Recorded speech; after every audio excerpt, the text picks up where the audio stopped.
Good morning, I'm Tamara Shoemaker.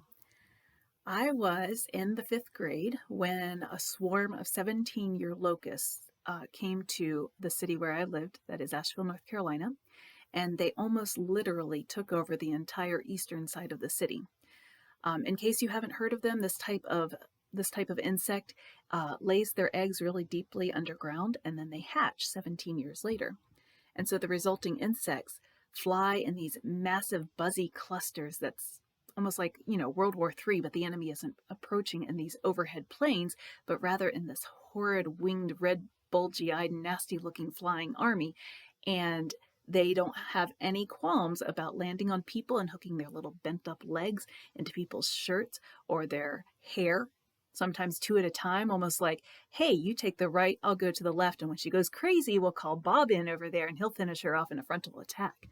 Woo! So maybe you've guessed how I feel about locusts. But anyway, I felt the same way about them when I was 11 years old.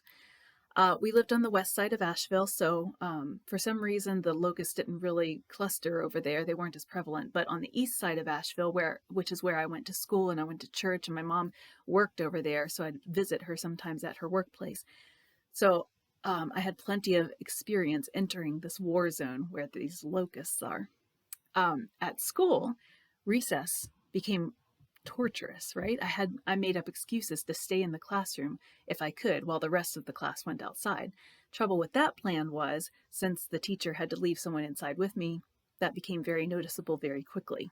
So I started asking the teacher if I could run to the bathroom before recess, and then I'd stay in there the whole time while the class was outside until they came back in, and then I'd rejoin them. Also, that didn't go by too many times before the teacher was like, all right, something's up.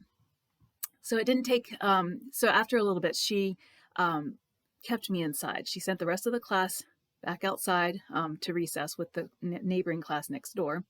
And she stayed in to talk to me. And she was like, what's up, Tamara? I mean, what's going on? And she started asking me about friendships, tried to draw me out about bullying or other social issues. And I was just way too embarrassed to explain that the whole issue lay in my nightmarish terror of these 2-inch long winged creatures who dive bombed your shirt and looked like the next Stephen King lead role for the villain, right? So I just shrugged and I kind of mumbled excuses, which left my poor teacher very unsatisfied and in the dark. And I feel bad about that now. So if you're watching, Miss Moncrief, there it is. One day in May, the girls of my age at my church organized a Mother's Day luncheon, which, as I mentioned, was on the in the war zone, made up of these winged abominations. And not being able to come up with an excuse that my mother would believe why we couldn't attend, I grudgingly agreed to go, taking some slight hope in the fact that the cicadas were starting to die off, so they weren't quite as, thick as they had been. It seemed impossible that the little villains could metamorphose into something worse than what they were, but they did. Their bodies, when they were done with them, they just dried up into this horrible, dull yellow shell, which, they left hooked onto the undersides of leaves or branches. And when you walked beneath them, guess what landed in your hair?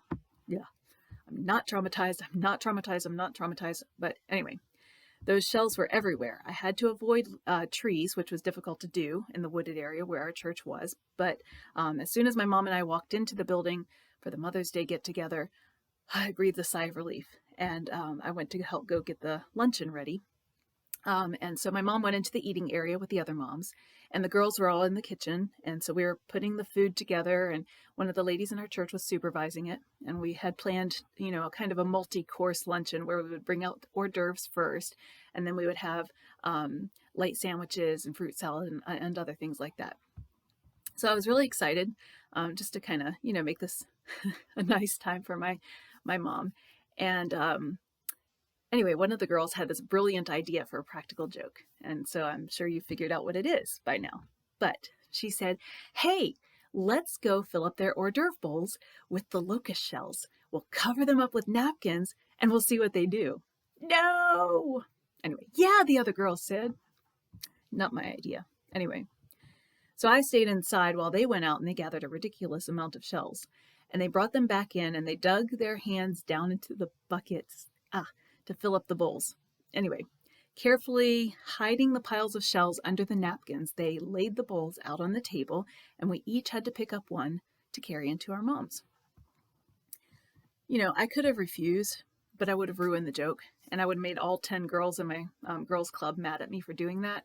So I went ahead and I did it. Faced my fears. All right. And the napkin was over it, so it made it a little bit less terrifying. So I gingerly held my container. I was horrified to think of the tiny amount of space between my fingers and the crunchy dead things inside of it. We carefully carried the bowls into the eating area, and we told the moms that it was a surprise. They had to remove their napkins on the count of 3.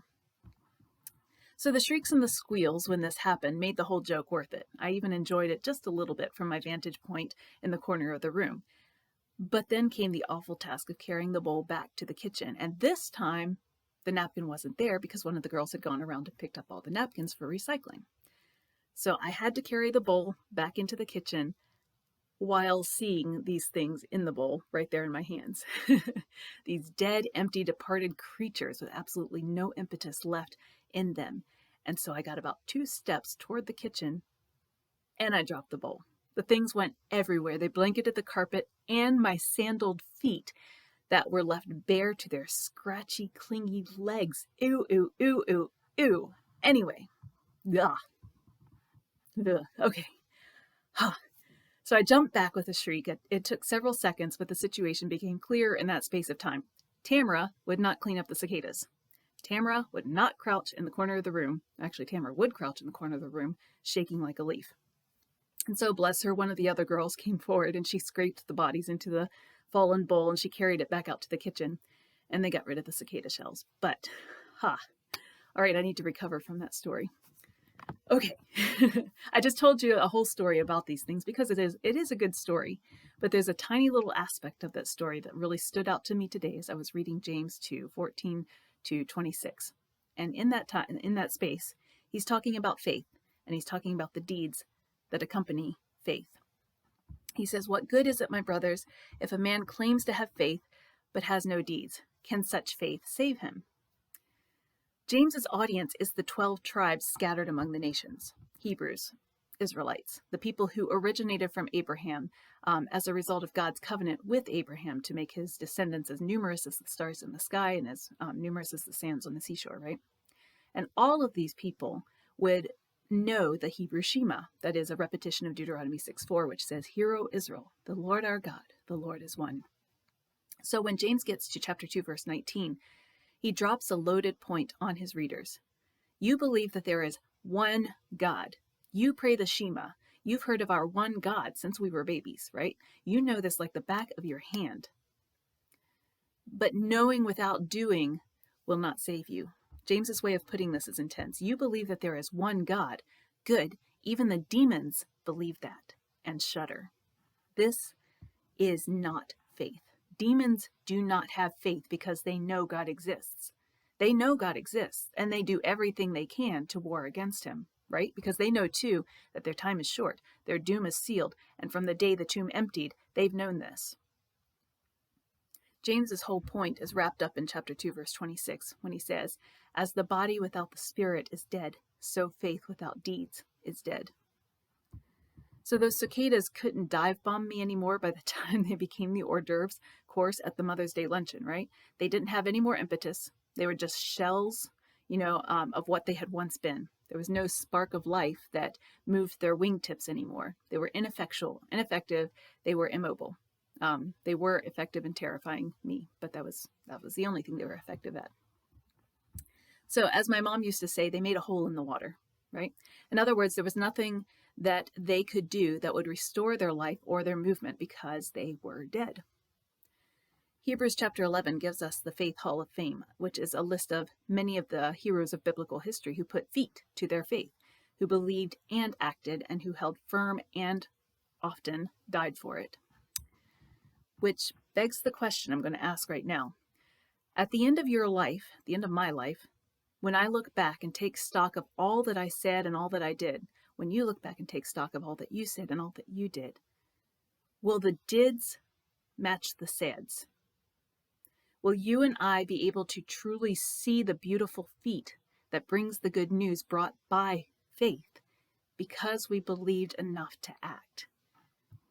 It makes me pause and think. These people listed in Hebrews 11 were human, right? They each had human flaws because they were by nature objects of wrath, which is Ephesians 2:3. But despite their shortcomings, they were known for the feat that they put with their faith. Abraham set out for a destination with no ETA and no map, right? Only following by faith where God was going to take him. Enoch walked so closely with God that he didn't even die. The Lord just decided to take him when it was time to go, right? Noah built an enormous boat when it had likely never even rained upon the earth prior to the deluge through the flood. And the people of Israel stepped down between two towering walls of water to walk across to the other side. And you've got to know that they were eyeing those walls of water on either side of them and trying not to think about how flimsy they looked. Joshua knocked down a city by walking around it a bunch of times. Hebrews doesn't really talk about the New Testament faith stories because the people living it out were the contemporaries of the writer of Hebrews. So it was all happening kind of in real time. But I just love my boy Peter. He's my favorite of all the disciples. And he blew aside the laws of physics and he stepped right off the edge of that boat to walk on the water to Jesus. Peter was a fisherman, so if anyone understood that water's surface tension doesn't allow for a leisurely stroll across it, he knew. But he put feet to his faith anyway. And look what Jesus says to him. "O you of little faith, why did you doubt?" We are flawed creatures of little faith, but that does not mean that Jesus doesn't still call us out of the boat. Faith without feet is dead. Cicadas, yuck, without their innards are still and lifeless and will never fly again. They are just caricatures and shells of their former selves. We've got to fill up our faith with fire, with movement. I was tending a fire yesterday in my parents' backyard fire pit, and the flames would get higher as they got more oxygen, and the flames turned to smoke and went out if they got smothered with too much ash. So I had a stir stick, and I would stir the fire, and I would try to get more oxygen to the parts of the things that I was burning so that it would catch fire and would, burn up. So movement, air adds fuel to the flame. Don't just stand still in the boat. Move. Get those feet walking. Get moving. Step out of the boat. All right. I'll talk to you later.